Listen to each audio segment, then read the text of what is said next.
Om Shri Ganeshaya Nama, Madhavaya Nama, Keshwaya Nama, Narayanaya Nama, Om Har Har Mahadev, Shiva Shankar Shambhu. Devotees, brothers and sisters, and what we call associates or association or satsangis.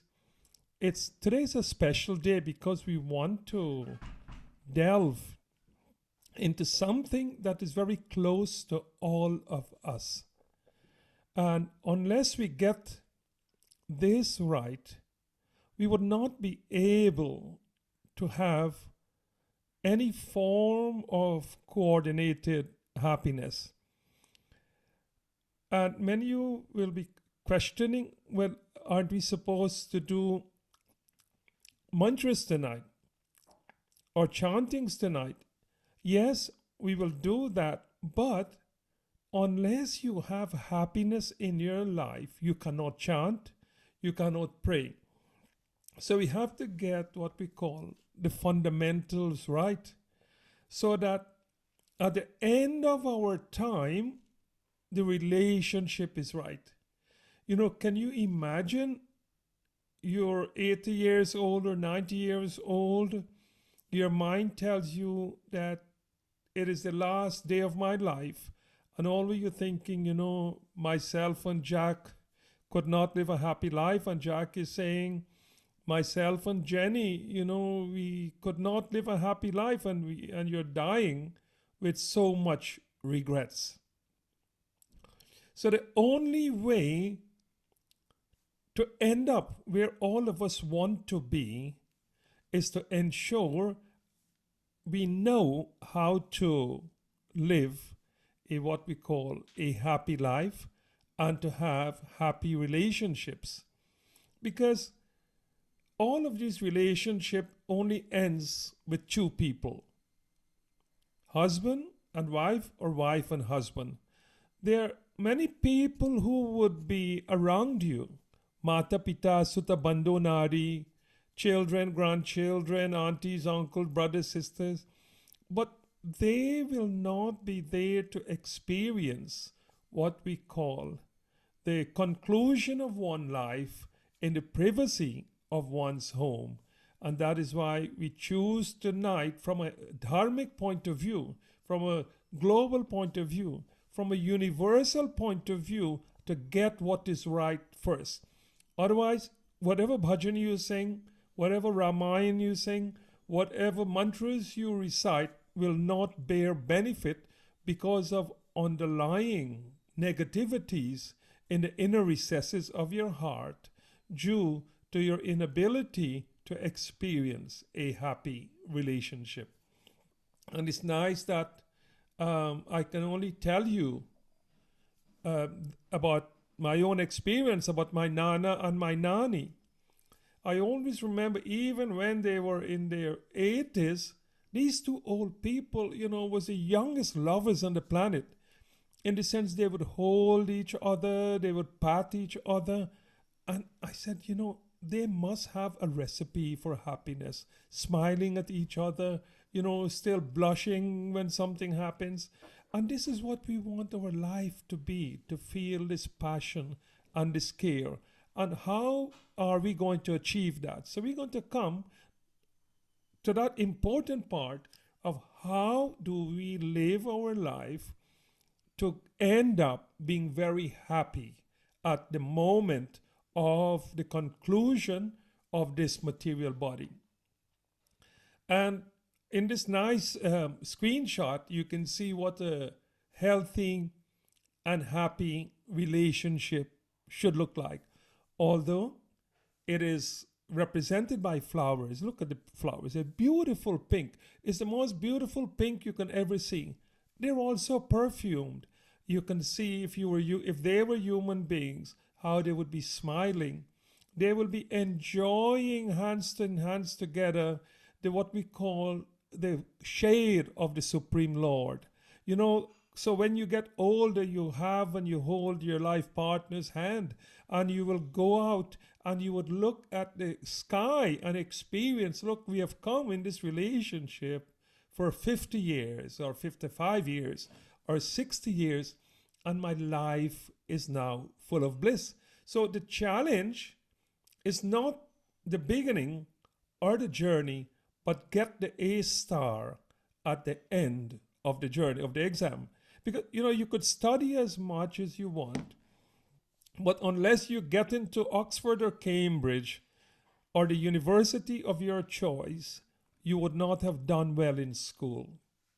So, in this context, we want to graduate with A stars in the school of life.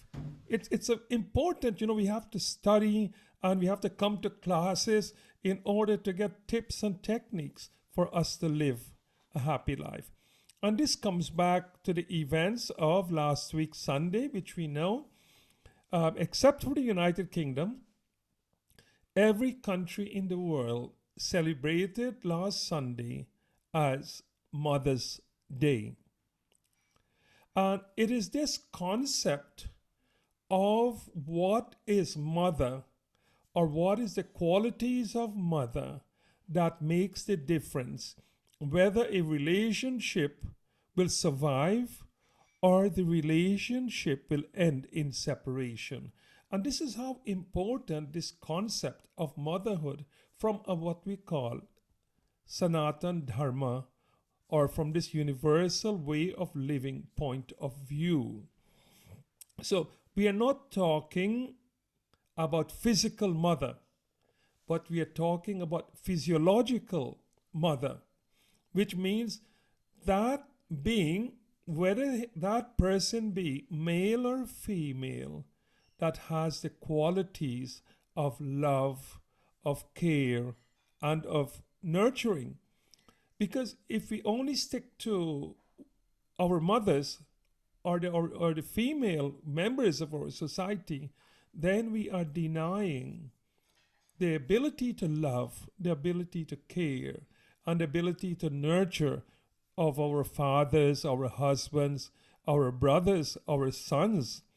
Because when we go back to the foundation of our Shastras, there is a beautiful mantra which we will go into later, but let us all chant this mantra now. It's known to each and every one of you.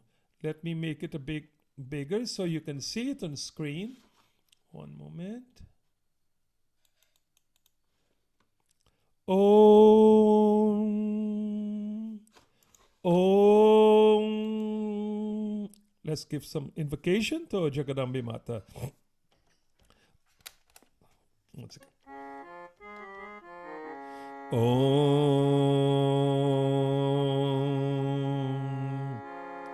Ya Devi Sarvabhuteshu Matri Rupena Samstita Namastasye Namastasye Namastasye Namo Namaha. Let us chant it, devotees. Ya Devi Sarva Bhuteshu Matru Rupena Samstita Namastasye Namastasye Namastasye Namo Namaha. So the last two lines are normally chanted in one breath like this. Namastasye, Namastasye, Namastasye, Namo Namaha. And the mantra is actually one word. So we will do the first two lines is in individual words, and the last two lines as in one breath. So let us go. Let's start with Om. Om. Ya Devi Sarvabhuteshu Matrurupena Sanstita Namastasye Namastasye Namastasye Namo Namaha. And devotees, important to learn this mantra. So when you want to give a speech, you want to say something in a satsang, you can recite this mantra very, very carefully. Om Ya Devi Sarvabhuteshu Matrurupena Sanstita Namastasye Namastasye Namastasye Namo Namaha. If you have a camera, you can take a picture of the mantra and you can chant it. Once again, Ya Devi Sarvabhuteshu Matrurupena Sanstita Namastasye Namastasye Namastasye Namo Namaha. So we have introduced this mantra on mother, on the quality of mother, or what we call rupena, on the form of the what we call the scientific or the molecular or the genetic definition of what motherhood is. So let us go back to our introduction that upon the celebration of Mother's Day. Whichever is celebrated, Mother's Day is sacred. This is the most important.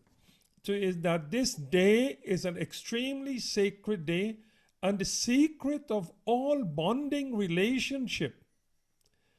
In this context, a proper understanding of motherly association would ensure that all relationships, whether the relationship be brotherly, marriage, association, social, commercial, or I could add cultural, would have a good chance of being successful and mutually successful to each parties if it is done on the basis of divine motherly love that resides, of course, in the mother, but also within each and every one of us as the power of divinity. And it's very important that we must have something that guide us or which we can be identified with. For example, let us say if there's one of our sister, I hope not, called Shanti on the screen. But everyone, whenever they meet Shanti, she's associated with kind speech. She's associated with willing to help. She's associated with going out of her way to solve her problem and to offer you kindness. So, from a man's point of view, Matru Rupena Samstita, we are saying that the divinity or this power of life within you is what we call symbolized by the qualities of a mother. And we said above, mother has nothing to do with male mother or female mother, but what a mother does, being caring, being concerned, being nurturing, being risking our life to protect our children. So in a relationship, if a man has the quality of a mother, then the man would never abuse his wife. He would never be unkind to his children. He would never leave his children away without his care and attention, because he has what we call the love of his mother within him.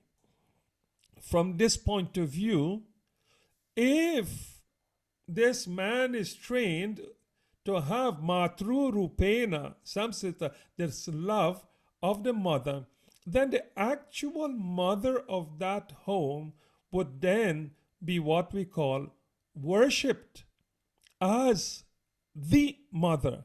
So this is the major secret of happiness in a home, when we can see the quality of divine motherhood in each other, which means the masculine will treat the feminine with maternal love.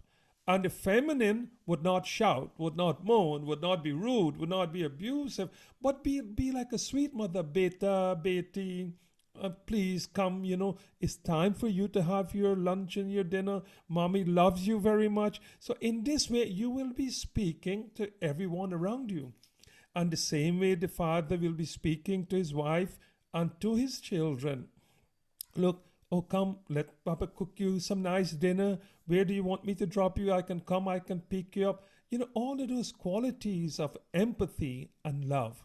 And so when you come to take a beautiful picture of your family, this is how it would look like. You would look, the mother is smiling, the father's going to work, and then the children are surrounded at the feet of their mother. And that is what you call perfect happiness. And this happiness comes from being within the family. Now, when you have a situation where there is love in that family, what follows from maternal love is this word here is highlighted in red, daya. Yeah? Bhagwan or God, seen or unseen, is what we call daya.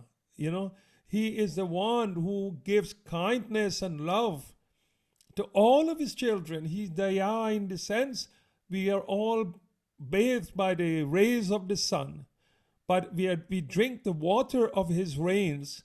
We give shelter by his clouds, and we reap the benevolence of the fruits of Prithvi Mata. So this mother now transferred into this concept of relationship.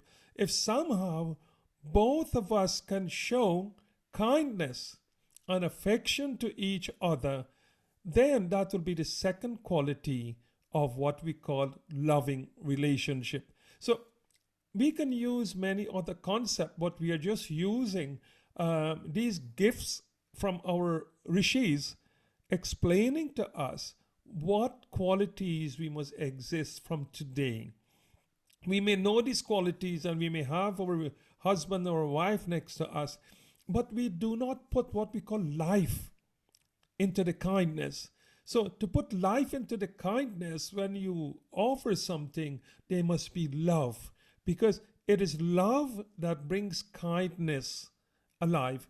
Although there's no question what we call mercy in the English context, in our Sanatan Dharma context, mercy and kindness, daya, are the same in the sense we show control, we show care for each other in our relationship. So we have to be always conscious that we show kindness to the people next to us. So just let's learn a second verse tonight.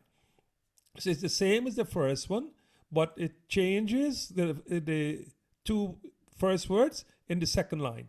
Let us go. Ya Devi Sarvabhuteshu Daya Rupena Samsita Namastasye Namastasye Namastasye Namo Namaha.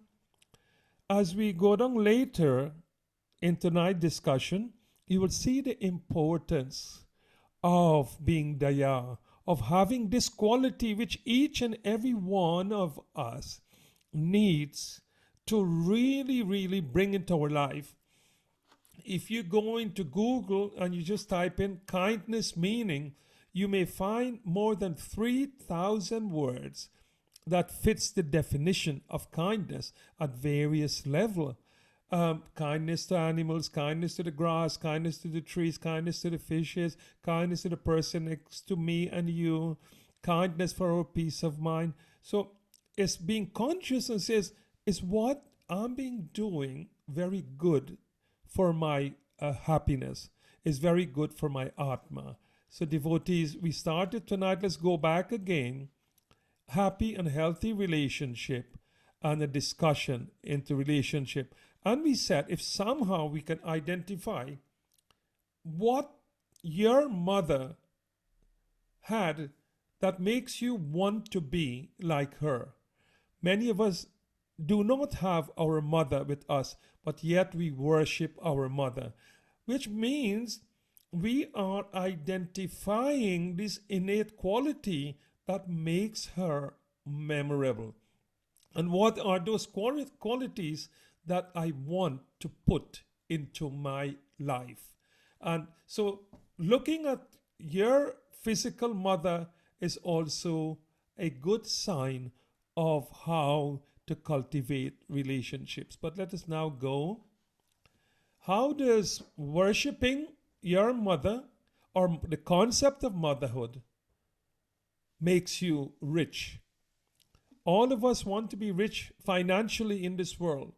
So, worshiping your mother, guaranteed to make you rich, guaranteed to make you success in your business, guaranteed to make you successful in your career. Whether you're a lawyer, a doctor, an accountant, a gardener, a banker, worshiping your mother is the secret of all of these forms of happiness. From a divine perspective, when the mon sorry one moment, when the mom, M-O-M, sorry, yeah, when the mom is present in your home, all forms of prosperity and abundance invades that home. So now you may say, but hold on, my mom has passed away a long, long time ago. You may also say, well, I never even saw my mom because she passed away before I was born, or whatever the incident is. So, what we are talking about is what we call the divine presence of the universal energy that represents blessing in your home. So, what would make this divine quality of Mother Shakti to be present in your home? As many story goes, whenever there is love, whenever there is harmony, whenever there is truthfulness, in that home, Lakshmi Devi resides. Lakshmi is a concept of Shakti and Dhan, of Buddhi and Gyan. So Lakshmi, or the mother, is present in your home where your mind is clean. Where you live a noble life, you become a magnet for the Divine Mother to be present. You would not have to wait until Diwali and light up your house with diya and make sure the diya doesn't go out at midnight, because you fear that there is no light to welcome the mother. Maybe so, but we are talking about the mother that resides forever in your heart, in the innermost recesses of your body, where you are conscious of your own light. You're conscious of your own happiness. You're conscious of your own ability to draw happiness to you. And this is the concept of sharing the wealth of the mother by behaving in what we call a unique mother-like way. So let us go back again. So the home will have an abundance of kindness, love, financial success, and all forms of success for the inhabitants of that home. Now, we use the word plural, but devotees, in this day and age, and as the decades come on, fewer and fewer boys and girls want to get married. So they may find that they are living alone in their big house or in their flats. But this does not deprive them of the company of the Divine Mother. Because the Divine Mother respects the Atma. So you could have one person living in that house or in that home, but if that one person is divinely blessed, that person is guaranteed to be surrounded by what we call the Devas. In English, you would call it the angels, you would call it the divine beings, but that person would never feel lonely by virtue of their what we call sattvic nature, of their pure nature. So let's be positive about this. Taking a deep breath, in coming over ourselves, let's just thank her for all of the nice things you can see around you. And this is the concept. We can call the Supreme Lord Mother. We can call, oh Father, whatever you want to call the Lord. But it's good to look around you and see her bounties already. Oh Supreme Lord, I thank you, for my companion next to me. So if you want to say a prayers when you wake up in the morning, you say, oh God, oh Mataji, oh Ganesh Bhagwan, oh Supreme Lord, whatever you call your Bhagwan, says, Lord, I thank you for my companion next to me. I thank you for the wonderful provisions you have laid on my table today. I thank you for the abundance of happiness you have given me today in terms of my friendships, in terms of my achievements, in terms of the successes of today that would lead to a happy tomorrow. And this is, in essence, how you construct a prayer. All of us, one second, we do not need to use the prayers of someone else, because all of us have our own different spiritual needs that we need to pray for. But we must always be specific in what you're asking the Lord for. It's like there's a wonderful story. It goes both ways with this girl who was praying, for 6 weeks. Oh God, give me a good husband. God give me a husband. So God gave her a husband. And then she had to spend the next 6 years trying to get rid of this husband. So what Bhagwan wants us to do must be very definite in the visions we create while we are communicating with this divinity, in order to be blessed with the resplendent glories of the Supreme Lord. So when you have to pray, oh Lord, bless me with a happy marriage. Bless me with a kind husband or wife, kind spouse. Let my home be full of wealth, of peace and harmony. If we get children, oh Lord, let our children be very full of good health. Let they grow up to be wonderful members of this society, oh Lord. May my relationship be full of calmness and happiness, and may it never suffer from any separations, but have all divine traits. So these are prayers which you can construct. So one of the things which we are trying to get over to all of you is to start to pray. And when you start to pray on a daily basis, your life will change, not on a daily basis, but on a moment by moment within that day basis. So I hope you can start to construct some nice prayers. The above may be the only prayer you need to meditate on each day. That of giving thanks for everything that the Creator has given you.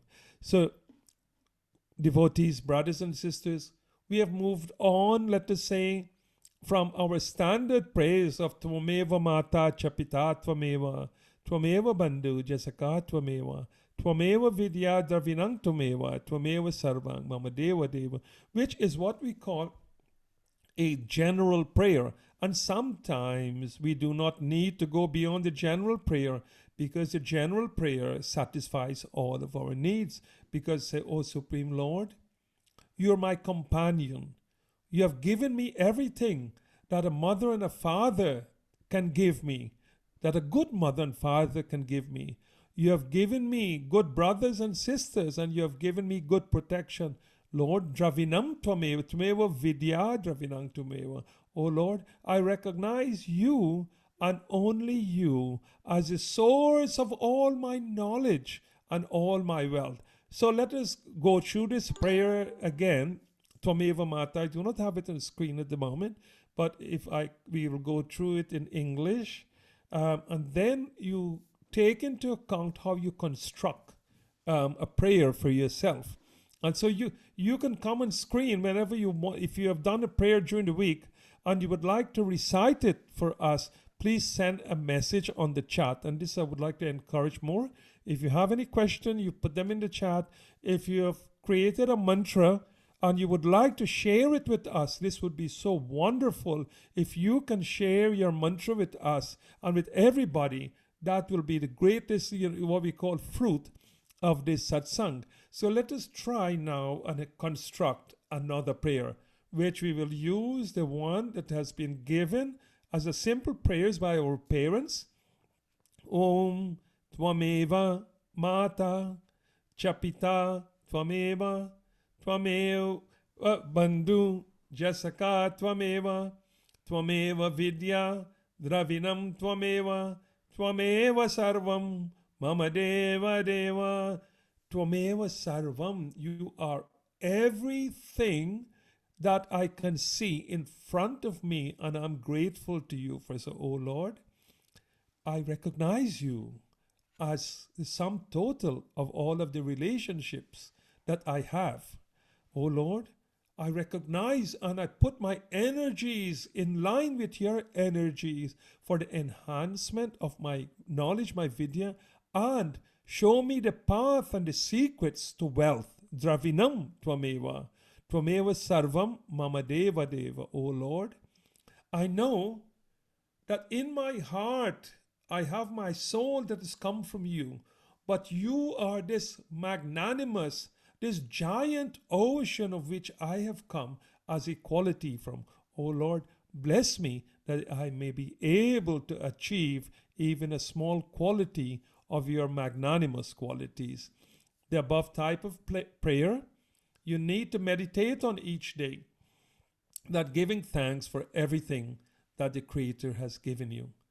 And so this is the scientific basis for that is for which we give thanks to expand. So the scientific basis of this is that which you give thanks to or thanks for expand. And you can see how it works, devotees, that if you give thanks naturally, you change what we call the way how the neutrons and the brains work in such a way it creates more thinking energy. It creates more what we call benevolent relationship that help you on the path of life. And now we come to this wonderful story that should inspire each and every one of us on our day-to-day journey in life. And it's a story of a doctor and his patient, or a patient and his doctor. So the doctor name was Dr. Patel. So the surgery of Dr. Patel was always busy. And in his waiting room was one of his old patient. His name was Ramu. Dr. Patel was running more than 90 minutes late, and he welcomed Ramu into his surgery, and he apologized for the delay. So he said, Ramu, I'm so sorry. I've been running a bit late because of the rain and because of the monsoon, or because of the thunder and the lightning. So I was running a bit late. So Ramu says, okay, doctor, and express his gratitude to Dr. Patel for caring for him over the years. But immediately he requested Dr. Patel, Doctor, could you please finish the stitches quickly, as I have to reach home within half an hour. So, what is the reason for, my friend Ramu wanting to rush home? He spent so long to get here. Why does he want to rush home? Of course, the doctor was running 2 hours late. So if he was not running late, Ramu would not have been impatient to get home. So devotees, the doctor listened to him and replied, I shall do my best to hurry up and let you leave in half an hour. As we know, the doctor now is in his surgery. There's a wound on Ramu, and the doctor had to clean and make sure the wound is clean. There are no remnants of any infection. So despite the doctor's best effort that day, he spotted a blood clot in the infected area of the wound and had to do more than the usual to treat it. Devotees, so you can see this doctor, if you can imagine now, his patient had an abscess which was cleaned, and he's come back to remove the stitches. But when he was cleaning the wound, the doctor noticed a blood clot. So there was a delay, and the treatment went on for much longer than half an hour. Ramu noticed the time but controlled his urge to leave. So can you imagine? Now Ramu is sitting in the doctor's surgery. He's on the bed.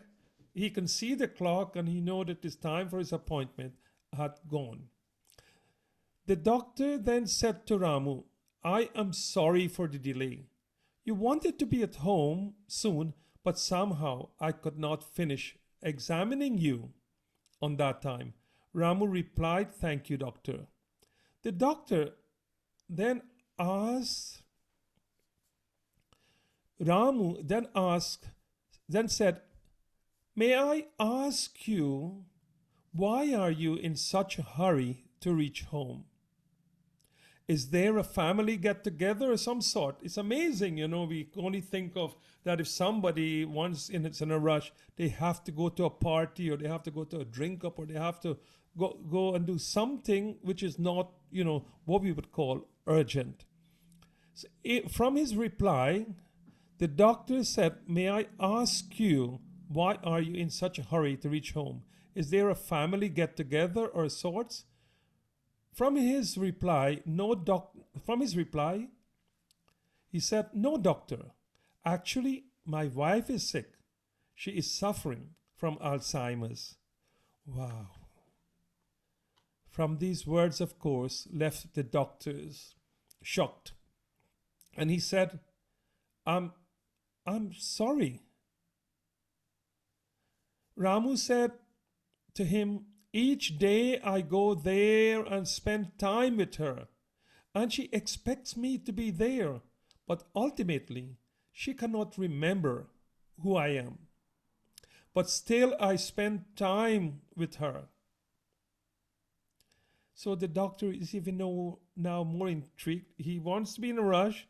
He wants to visit his wife who doesn't even know that he's coming, he's there, or when he leaves. This, of course, bewildered and left the Dr. Patel bewildered. He looked at Ramu and said, But if she does not remember you, why do you spend time with her? It does not make a difference whether you do or do not, because she does not remember anything. As the story goes, Ramu nodded, but added, That may be true. She does not even remember about that I came to see her the previous day or not. But she gets happy when she sees me. She smiles. Ramu was quiet for a few seconds, and after deep thought about emotions, he cleared his throat and he said to the doctor, It is true. She does not know who I am, but I know who she is.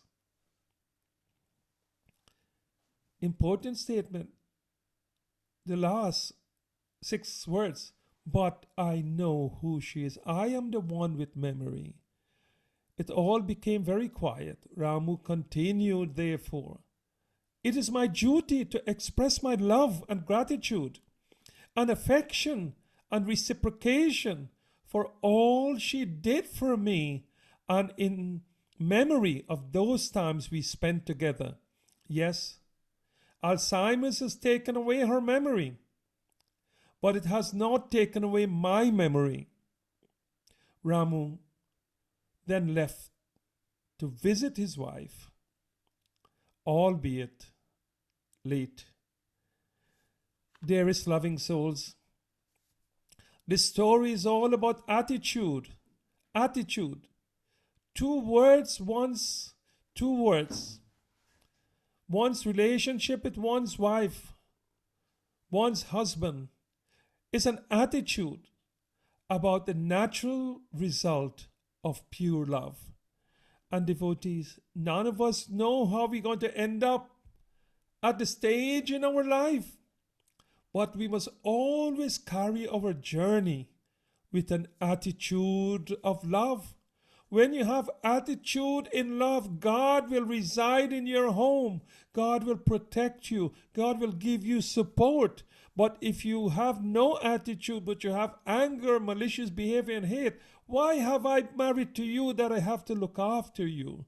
Then you're only adding misery and unhappiness to your life. Ramu said very clearly but I know who she is. Very important statement. And this is the top statement of one's lifetime. Yes, Alzheimer's has taken away her memory, but it has not taken away my memory. Devotees, this is a powerful story that you must always remember when you face the challenges of your life going forward, that you live according to the standards of love, attitude of devotion. So important that we do not disappoint the people who love us in our life. If we have this attitude, there will be no divorces or separation. There will be no quarrels or unhappiness in your home, because you know all what you have is love. You have your love. Forget if your wife or your husband doesn't love you, but you must love your husband or your wife. There's also a very nice story um, about one of India's greatest saint is called Raidas. And in those days, there was domestic abuse. But in those days, the wives used to be abusive to the husband. And he could not, because he was a saint, he could not go out and work a lot. But even when he go out and work and earn the money, being saintly, he would give away all of his earnings. In that way, devotees, one day he only came home with a piece of sugar cane as food for the wife. She got so upset, she hit him with the sugar cane on his head, and the sugar cane broke. Notwithstanding, as a saint, of course, he can't be upset. But he went into his prayers room and he started to pray and thanking the Lord for giving him such a beautiful wife, to make him realize the importance of connections and the importance of detachment. So he was comfortable about it. His attitude was right about it. It doesn't mean that his spouse attitude was right, but by showing this example, he's hoping that blessings and good fortune would come to all. So let's go back again. This type of love, the love of one husband for one's wife, one's children, one mother and one father, is unconditional and requires sincerity from our heart to express it, and make the other person feel special despite the challenges that we face, in the apparent shortcomings that we see in the other person. In relationships, there are always impediments and personal inconvenience. We can find many reasons not to get on with our other half and our partner, but let us go a little bit further. In summary, let us recognize, there are always impediments and personal inconvenience that can occur. However, we should take care and not let that interfere with our love. We are the one who knows we love, and under all circumstances, we should strive to serve our beloved with love. In summary, let us always recognize the propensity and the innate nature of those who we are in a loving relationship with. By propensity is meant our natural inclination that someone has towards something. We can't change the spots on the leopard, neither can we change the innate characteristic of the person. Love is about seeing perfections in imperfection. And this is a secret, that when you marry someone, you do not know or what their nature will be, but they will not be what you expect. They may have foibles. They may have things that are different from your family upbringing. But if you want it to survive, then you have to see perfections in imperfections. Like there's an old story where husband could say to his wife and wife could say to his husband, I thought I married Miss Patel, but I didn't realize that I married Miss Perfect. And so these are the type of things that can go on to damage relationship. Let us give a little bit of exchange, a give and take. No? In any relationship, it's okay to have time for yourself. It's okay for your partner, on your wife or your children or your husband to have time for themselves. Recognize the need for independence. After all, it is important to understand that we are fundamentally an individual soul, our jiva. In a relationship, this individual nature cannot be denied, nor can it be eliminated, because at the core of our existence is the soul's is independent and has its own karma and its own propensity. So when you may want to know, how come can my wife or my husband do this? Because your ego, and this is where the problem starts, you want them to be like you.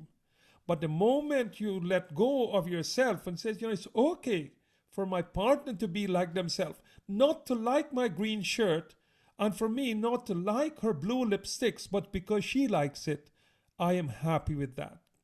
So you will for want of another word, you may say, okay, I am married to a weirdo. But she's only weird to the extent that she is enjoying her innate character. And be happy for her, and enjoy it alongside her. And this is the secret of success, to enjoy whatever the other person want to enjoy. If they like their tea or their coffee with green milk, yeah, and let us say yellow sugar, so be it. And if you like, let us say, your pumpkin curry with 5 Scotch bonnet pepper, then she must be happy about that without any form of criticism. Once the individual is in a relationship can recognize this, then happiness shall surround you from all directions. Devotees, and we're coming to the end of this beautiful discussion. If you can just take in these few tips in terms of having a relationship, whether it's a work colleague, whether it's a brother or a sister, whether it's a mother and a child, whether it's a husband and a wife, our need to give, to let go, to see imperfections, and to be happy in the other person perfection and the other person imperfections would be surely a recipe for happiness, for kindness, and for the Divine Mother living within that home. Boliye Jagadambe Mata Ki Jai. And I would just like to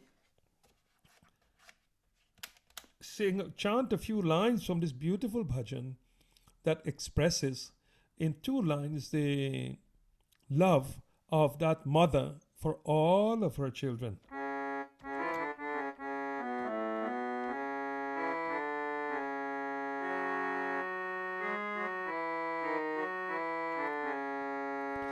ऐसा प्यार बहा दे मैया, ऐसा प्यार बहा दे मैया, चरणों से लग जाऊं मैं, सबंध कार मिटा दे मैया, दर्श तेरा कर पाऊं मैं, ऐसा प्यार बहा दे मैया. Devotees, the mother that we are talking about is not an external mother, but is the mother that resides within you, extolling you to be kind to yourself, to love yourself, to do not poison yourself with anger, hate, and malice. May that mother inside of you always inspire you, so your life will be full of success and abundance. So now in 5 minutes, we just go back and we mention this beautiful name of Bajrangabali Hanumanji. And Hanumanji, as you know, is that beautiful energy, the son of the wind, that the moment you hear his name, your body feel empowered, your body feel full of strength. So just listen to some nice words in relation to Hanumanji. And Hanumanji is common to all devotees of our dharma, whether you believe in the personal God or in the impersonal God. You cannot fail to love Bajrangabali Hanumanji because he is our life force.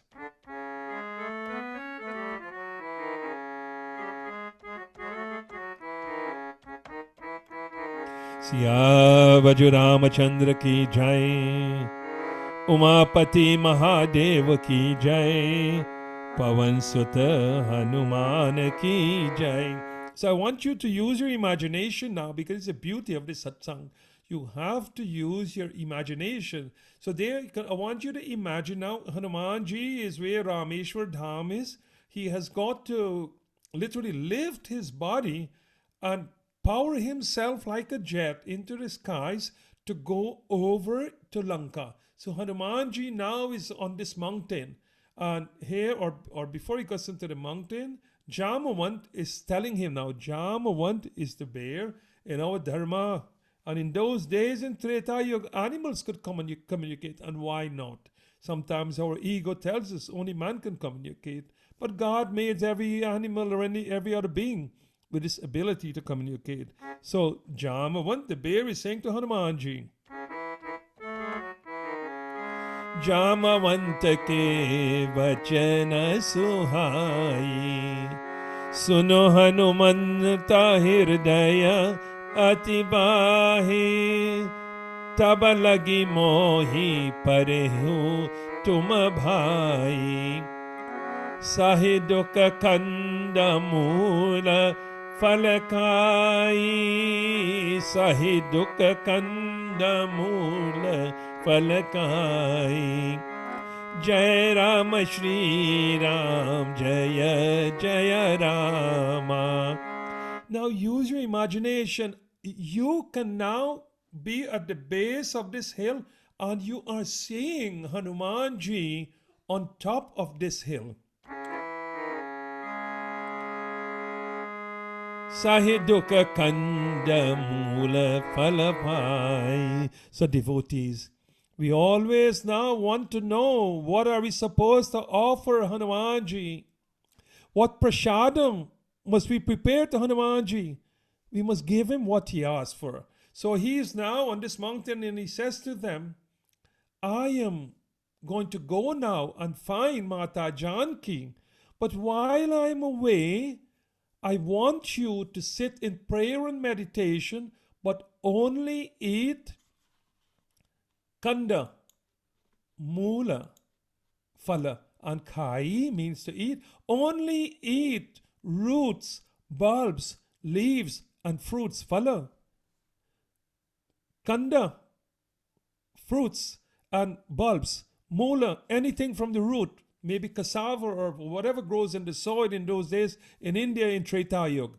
So Hanumanji was delighted at heart to hear the speech from Jamavant and requested them to wait and survive on roots and bulbs, fruits. These are conducive to divine attainment. So devotees, at least tomorrow is Saturday, you know what you have to offer to Hanumanji. Doesn't mind whether you cook the food, but offer him some roots, some bulbs, and some fruits. And so, in short, our explanation to say everyone is searching for a peace of mind, as stated above, that comes from good relationship.